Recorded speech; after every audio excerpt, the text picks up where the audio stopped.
Hello and welcome back to our channel. Today, we're going to be talking about how to EQ a drum bus. EQing a drum bus is an essential part of mixing drums in any genre of music. It allows you to shape the tone of the entire drum kit and make it fit better in the overall mix. Start by soloing the drum bus. This will allow you to hear each drum element clearly without any interference from other instruments. Next, add an EQ plugin to the drum bus channel.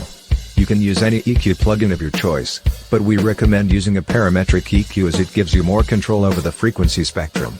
Begin by sweeping through the frequency spectrum with a narrow Q and boost the gain of each band. This will help you identify the problem areas in the mix and determine which frequencies need to be cut or boosted. Once you've identified the problem areas, start by cutting the frequencies that are causing issues. For example, if the kick drum is too boomy, cut the low frequencies around 100 Hz. Similarly, if the snare is too harsh, cut the high frequencies around 3 kHz. After cutting the problem frequencies, it's time to boost the frequencies that bring out the best in the drums. For example, boosting the high mids around 2 to 5 kHz can help bring out the attack of the snare and toms, while boosting the low mids around 500 Hz can add warmth and body to the kick drum.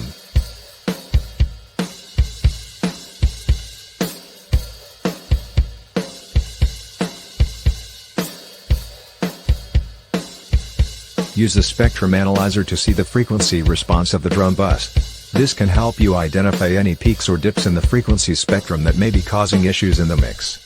You can then adjust the EQ accordingly. Finally, listen to the drum bus in the context of the mix and make any final adjustments. The goal is to make the drums sound cohesive and balanced with the rest of the instruments. So there you have it, a step-by-step guide on how to EQ a drum bus.